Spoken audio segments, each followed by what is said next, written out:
बिस्मिल्लाहिर्रहमानिर्रहीम। आज इमरान खान साहब के नॉमिनेशन पेपर मियां वालियान ने 89 और लाहौर 122 से लेके मैं, राय मोहम्मद अली और इखलाक हैदर चट्ठा यहाँ मौजूद आए थे खान साहब से साइन करवाने। तो राय मोहम्मद अली तकरीबन 2 बजे दोपहर अंदर गया, हमें उन्होंने अंदर नहीं जाने दिया। 2 बजे दोपहर से लेके अब आप टाइम देख रहे हैं 5:23 हो गए हैं, राय साहब बाहर नहीं आए।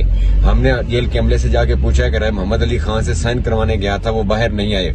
जेल वाले इस बात से इनकारी हैं कि वो कहते हैं वो साइन करवा के कब के चले गए। हम उसी वक्त की गाड़ी में बाहर बैठे हैं, राय मोहम्मद अली बाहर नहीं आए, ना खान के नॉमिनेशन पेपर बाहर आए हैं। इसी दौरान शेर अब्दुल मरवत और बैरिस्टर उमैर खान न्याजी भी जेल के अंदर खान साहब को मिलने गए हैं। उन्होंने भी आके बताया कि उन्होंने भी राय मोहम्मद अली को अंदर नहीं देखा।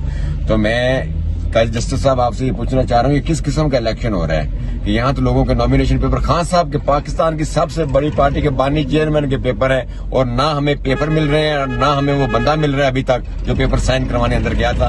ये जुल्म का जो दौर है ना जस्टिस साहब, आप पे बात आनी है, कल तरीके लिखी जाएगी तो आपकी जिम्मेदारी थी फ्री एंड फेयर इलेक्शन करवाना। आप अपनी जिम्मेदारी से भाग रहे हैं और हम आवाम आपको जिम्मेदारी से भागने नहीं देंगे। इंशाअल्लाह।